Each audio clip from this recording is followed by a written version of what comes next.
ലോകത്തിനായുള്ള നിർമ്മാണവും രൂപകൽപ്പനയും ഇന്ത്യയിൽ നടത്താനാകും. പീയൂഷ് ഗോയൽ.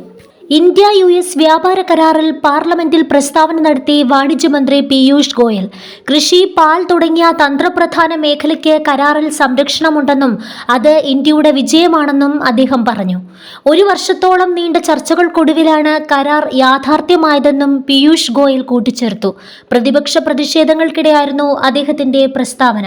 ലോകത്തിനു വേണ്ടി ഇന്ത്യയിൽ നിർമ്മിക്കുക, ലോകത്തിനായി ഇന്ത്യയിൽ രൂപകൽപ്പന ചെയ്യുക, ലോകത്തിനായി ഇന്ത്യയിൽ നൂതന കണ്ടെത്തൽ നടത്തുക എന്നീ ലക്ഷ്യങ്ങൾ കൈവരിക്കാൻ കരാർ സഹായിക്കുമെന്നും അദ്ദേഹം പറഞ്ഞു.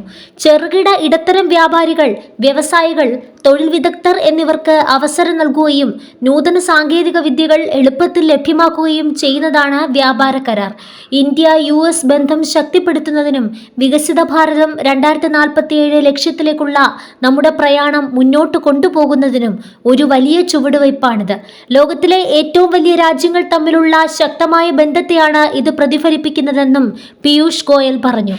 ഉഭയകക്ഷി അന്താരാഷ്ട്ര പ്രാധാന്യമുള്ള നിരവധി വിഷയത്തെക്കുറിച്ച് ഫെബ്രുവരി 2 ഇന്ത്യൻ പ്രധാനമന്ത്രിയും അമേരിക്കൻ പ്രസിഡന്റ് ട്രംപും തമ്മിൽ ടെലിഫോൺ സംഭാഷണം നടത്തിയിരുന്നു. ഇതിനുശേഷമാണ് ഇന്ത്യക്ക് മേലുള്ള തീരുവ 18% കുറയ്ക്കുമെന്ന് ട്രംപ് പ്രസ്താവന നടത്തിയത്.